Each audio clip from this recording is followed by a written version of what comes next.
গতকাল সকালে একটা জুডিশিয়াল কু করার চেষ্টা করা হয়েছিল, সেই প্রচেষ্টা ছাত্র জনতা ঠেকাই দিছে।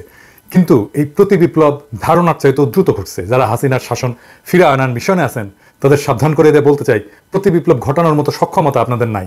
সরকার হাতে ছিল, হাসিনা দেশে ছিল, ছাত্রলীগ ছিল, যুবলীগ ছিল, অস্ত্রপাতি ছিল, তাই পারেন নাই। ছাত্র জনতা প্রতি বিপ্লব রুখে দিবে, তবে অনেক রক্তপাত হবে। এই রক্তপাত যদি এড়াইতে চান তাইলে এই অপচেষ্টা বন্ধ করেন। আমি আগের এপিসোডে বলছি যে এই বিপ্লবের স্টেক হোল্ডারদের কথা শুনতেছে না সরকার যারা গঠন করছে। আপনারা মনে করছেন আপনারাই একমাত্র বেশি বুঝেন, আর কেউ বুঝে না। এই আত্মম্ভরিতায় আজকের আপনাদের জুডিশিয়াল কুকের মুখে দাঁড় করাইছিল। আমি জনগণকে আহ্বান জানাবো, ইন্ডিয়ার বসানো পতিত সরকারের রাষ্ট্রপতি এবং সেনা নেতৃত্বের কার্যকলাপের প্রতি কড়া নজর রাখেন।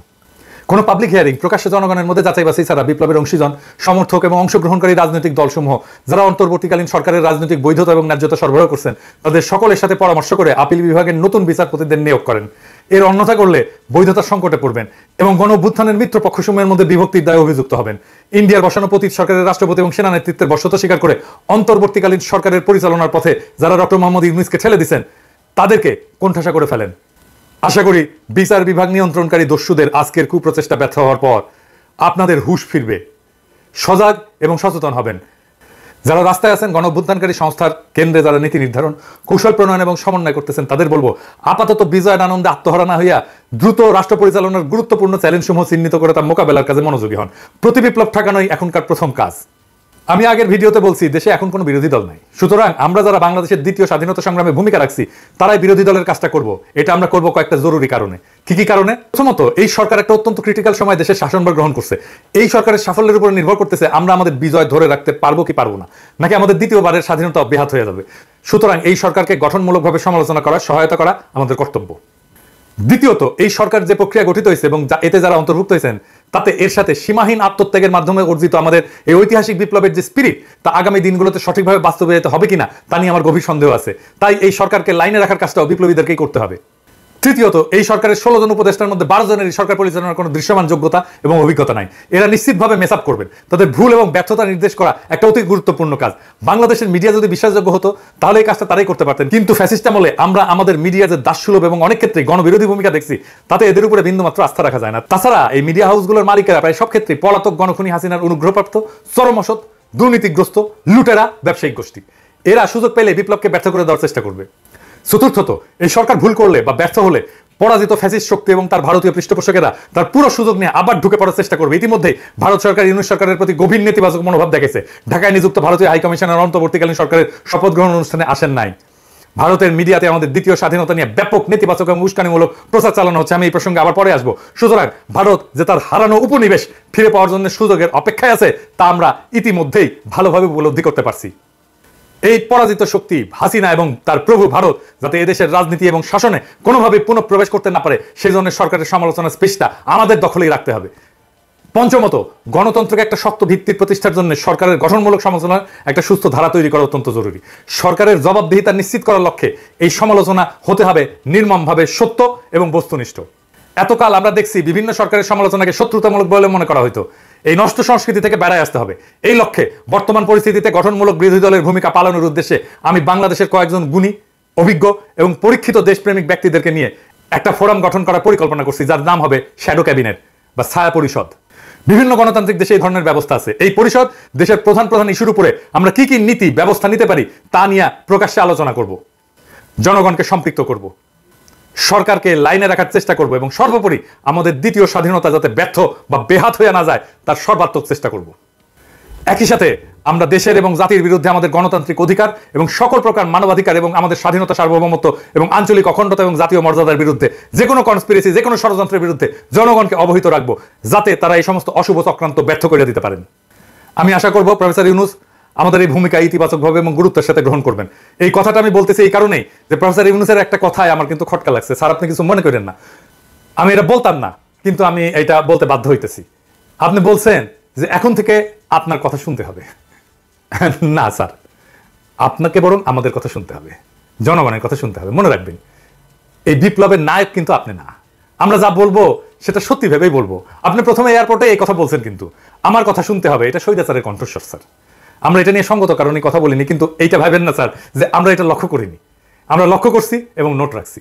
এই বিপ্লবের ফসল যাতে লুট হইয়া না যায়, আমাদের দ্বিতীয় স্বাধীনতা যেন আবার বিদেশিদের পায়ে বিসর্জিত না হয়, তার জন্য আমরা আমাদের জবান খোলা রাখবো।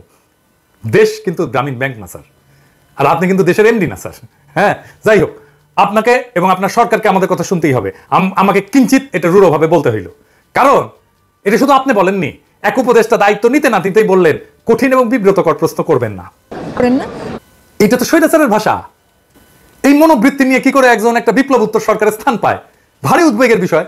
আমি আরো উদ্বিগ্ন, এই সরকারে 11 3 জন ব্যক্তিত্ব জায়গা পেলেন কি করে এবং কারা কারা, আসেন আমরা একটু দেখি।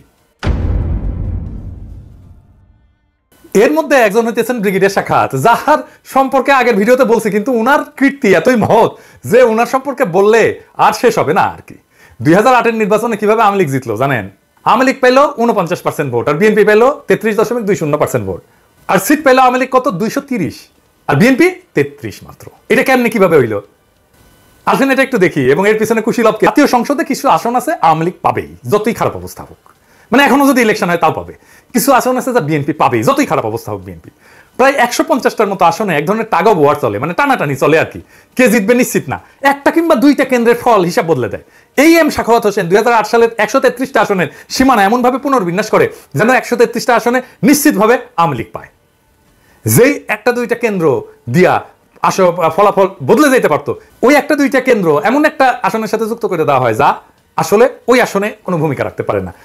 সো সেই আসনের ফলাফল নির্ধারণে ওই কেন্দ্রগুলোর একটা অ্যাডভান্টেজ নষ্ট করে দেওয়া হয়। এই লোকটা তো আসলে করাপ্ট, এটা স্যার আপনি জানেন না? হ্যাঁ, আপনি তার পাশে রাখছেন। চট্টগ্রামে থাকার সময় সেনাবাহিনীর গম চুরির দায়ে আর্মি থেকে ডিসমিস চাই। তো এই লোককে নিয়ে প্রফেসর ইউনূস কেমনে কাজ করবে? আমি শুনছি উপদেষ্টা পরিষদের মিটিং এ নাকি মিলিটারি মেজাজ দেখায়, সত্য মিথ্যা জানি না। কেমন খাসটা দেখেন, ডরে বিদ্রোহী পুলিশদের সাথে কথা বলতে রাজারবাগ পুলিশ ফাঁড়িতে যায় না, আবার মিলিটারি মেজাজ দেখায়।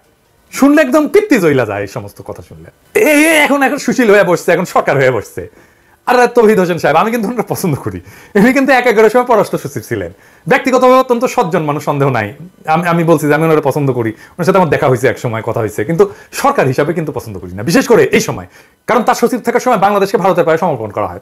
এবার আমরা দ্বিতীয় মুক্তিযুদ্ধ করে ভারত মুক্ত হইলাম, এখন কি করে আশা করতে পারি যে তিনি বুকচিতায় শহীদ আবু সাইদের মতো ভারতের সামনে দাঁড়াতে পারবেন? আমি অন্তত সেই আশা করি না।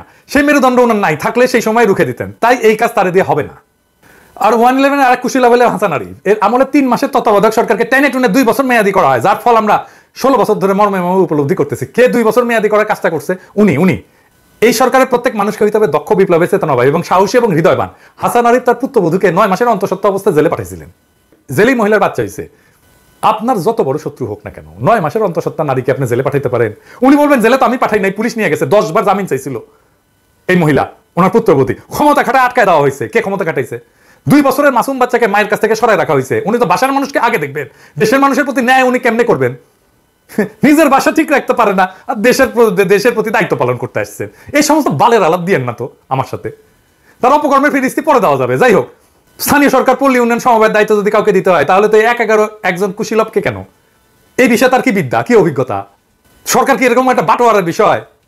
এবার আর কয়েকটা প্রশ্ন রাখি। স্বৈরাচারের কইলা বৈশা সকল সুযোগ সুবিধা ভোগ করছে জাতীয় পার্টি। তারাও তো স্বৈরাচারের দোষর নাকি? হাসিনার তো তারা জোট সঙ্গী। কেমন করে বিপ্লবী সরকারের শপথ অনুষ্ঠানে তারা অংশগ্রহণ করে? এ দায় কার? আরেকটা বিষয়, ইন্ডিয়া আর আওয়ামী লীগ হিন্দুদেরকে মাঠে নামাইছে, এইটা বলে যে তাদের উপর নির্যাতন হইতেছে। আপনি একজন হিন্দু স্ট্যাটাস দেখেন, সে বলতেছে আওয়ামী লীগের নির্দেশে ফুরসাইল গ্রামের পোদ্দার বাড়ি এই মন্দিরে বোম ফুটাইছে। এই সাহেব দেখান কারা এটা করছে এবং সে কি বলে, যাকে ধরছে সে কি বলতেছে। আমরা 3 জন ছিলাম, মাসুদ খান পাঠাইছে। কোনো টাকা ফটো ছিল না, আমরা তো তার কথা আগে ফুটাইছি। কোন জায়গায় ফুটাইতে দিছিল? মন্দিরের সামনে ফুটাইছি। কোন এলাকায়? ফুসে কি ফুটাইছিল কে? মাসুদ। আপনি কি মাসুদ খান? আপনি কি মাসুদ খান? উনি বোম ফুটাইছে মন্দিরে, বোম মারা দিছে। আচ্ছা ঠিক আছে, কটা বোম? আমরা তো 2টা বোম ছিল। 2টা বোম দিছিল। কি নিয়ে আইছিলা? না, আমাদের বোম ছিল। সাথে কি নিয়েছিল? বাইক নিয়েছিল? না, হাফ সাথে একটা বাইক ছিল। কে গেছিল সাথে? সাথে কে গেছিল? 3 জন। নাম কি? সমিত, তুহিন আর আমি। ওকে, আচ্ছা তোমাদের কোনো টাকা পয়সা নাই? কি বলে নিছে? কি বলে নিছে তোমাদের? তোমাদের কি বলে ওখানে নিছে? কি বলে দিছে তা বলো। আমাদের বোম ফুটাইতে বলছে আর কি ফুটাইছি। কইছে এটা বন্ধ করতে টাকা পয়সা দিছে? কোনো দিছে কোনো? না। সে বিষয়ে তুমি কিছু জানো? না, কেন জানি না। তোমার মাল্লা কেন? তোমার স্বার্থ কি? এইগুলা ইন্ডিয়ান মিডিয়া ছড়াইতেছে। এই যে দেখেন 20টা গুজব তারা আইডেন্টিফাই করছে। দেখেন কিরকম গুজব। এই যে সাহেব একটা কইরা দেখান। হ্যাঁ, দেখেন কিরকম ফলস গুজব এই সমস্ত গদি মিডিয়া ছড়াই দিচ্ছে টুইটারে। ইন্ডিয়ারে বলতেছি, নিজের দেশের সংখ্যালঘুর নিরাপত্তা নিয়ে বিচলিত হন, বাংলাদেশ নিয়ে বিচলিত হইয়ার না। এমনিতে তো আমসালা দুইটাই গেছে। বাংলাদেশের সাথে সম্পর্ক আরো নষ্ট করতে না চাইলে থামেন। এবার বাংলাদেশের হিন্দুদের নিজের রাজনৈতিক কৌশল বাস্তবায়নের ঘুঁটি বানাইবেন না। পাসারসা আমরা কিন্তু তুলে দেবো একেবারে। আওয়ামী লীগ নেতারা 300 দুষ্কৃতিকারীদের ভাড়া করছে ডাকাতি করার জন্য, ঢাকা এসে ডাকাতি করতেছে। অবিশ্বাস্য। তো হিন্দু ভাইরা একটু শুনেন, হাসিনার শাসনকে ফিরে আনার জন্য হিন্দু নির্যাতনের কাঠ খেলবেন না। এই অস্থির সময় দুর্বৃত্তরা সুযোগ নেয়। আওয়ামী লীগের মুসলমান নেতারা মার খায় নাই, বিভৎসভাবে মার খাইছে, মারা গেছে, বাড়ি ঘর দূর পুরাই দিছে, দেয় নাই? কত বড় বড় নেতাদের বাড়ি ঘর, শেখ মুজিবের 32 নম্বর পুরাই দিছে। আমি বলছি কোথায় কোথায় যোগাযোগ করতে হবে নিরাপত্তার জন্য। আপনাদের বাসস্থান মন্দির পাহারা দেওয়া হয়েছে না? হয়েছে তো, আরো হবে। কিন্তু এটাকে ইস্যু বানায় বিপ্লব বানচালের চেষ্টা করবেন না, আপনাদের দোহাই লাগে। এইটা আনম্যানেজেবল পর্যায়ে চলে যেতে পারে। কিন্তু আপনাদের সাবধান করে দিচ্ছি, সতর্ক করে দিচ্ছি। বাসায় ফিরে স্থানীয় দরকার হলে হেফাজত ইসলামের সাথে যোগাযোগ করেন, তারা আন্তরিকতার সাথে আপনাদের রক্ষা করছে। স্পেসিফিক কোথাও নিরাপত্তার প্রয়োজন হলে আমাকে জানান, আমি আমার সীমিত সামর্থ্য নিয়ে আপনাদের পাশে দাঁড়াবো। গোবিন্দ পরমাণু তো হিন্দুদেরই নেতা না, সে বলছে যে একটা ঘটনা সাম্প্রদায়িক না, তারা আক্রান্ত হয়েছে কারণ তারা আওয়ামী লীগ করতো। এখন ধরেন পঙ্কজ দেবনাথ যদি দলা খায়, তাই তো বলতে পারে না সে যে হিন্দু জন্য দলা খাইছে। আওয়ামী লীগ যে নির্যাতন চালাইছে গত 15 বছর সারা বাংলাদেশের মানুষের উপরে, সেটার একটা প্রতিক্রিয়া হবে না? হবে তো। পঙ্কজ দেবনাথ দলা খায় কারণ সে আওয়ামী লীগ, এইটার জন্য না যে সে হিন্দু। এটা হিন্দু মুসলমান উভয় ক্ষেত্রেই হবে। আপনি হিন্দু পরিচয় নিয়ে সুরক্ষা চান কেন? আপনি তো স্বার্থপর কেন? আওয়ামী লীগ করে যে মুসলমান, সে কি পরিচয়ে সুরক্ষা পাবে? তার বাড়ি ঘর দূর গেছে না? আওয়ামী লীগের কোন নেতার বাড়ি অক্ষত আছে আমাকে বলেন তো? জেলা পর্যায়ের নেতা বাড়ি পর্যন্ত অক্ষত নাই। আরে শেখ মুজিবের 32 নম্বর ধ্বংস হয়ে গেছে, হাসিনার গণভবন ধ্বংস হয়ে গেছে। তো হাসিনার পতন হয়েছে তো, তাই না? হাসিনার পতনের পরেও যে আপনারা বাংলাদেশের হিন্দুরা শান্তিপ্রিয়ভাবে বাধাহীনভাবে ব্যাপক জমায়েত এবং মিছিল করতে পারছেন বিভিন্ন জেলায় কোনো ধরনের বাধা ছাড়া, তাতে কি প্রমাণ হয় না যে আপনারা ভালো আছেন? আপনার নেত্রী হাসিনা আমাদের করতে দিছে? দেয় নাই তো। ফাইনালি গোপালগঞ্জে আর্মির উপরে হামলা করছে গোপালীরা। একটা জায়গায় আছে হাসিনার হয়ে গুন্ডামি করার জন্য অবশিষ্ট, মানে এই যে ব্রুট ফোর্স, এটা অ্যাপ্লাই না করে সহজেই গোপালী ঝামেলা ট্যাকেল করা যায়। এই কৌশল সব জায়গাতেই প্রয়োগ করতে পারবেন। গোপালগঞ্জের সাপ্লাই চেইন এটা কেটে দিবেন, সেনাবাহিনীকে বলতেছে। এটা খুব সিম্পল মিলিটারি স্ট্র্যাটেজি।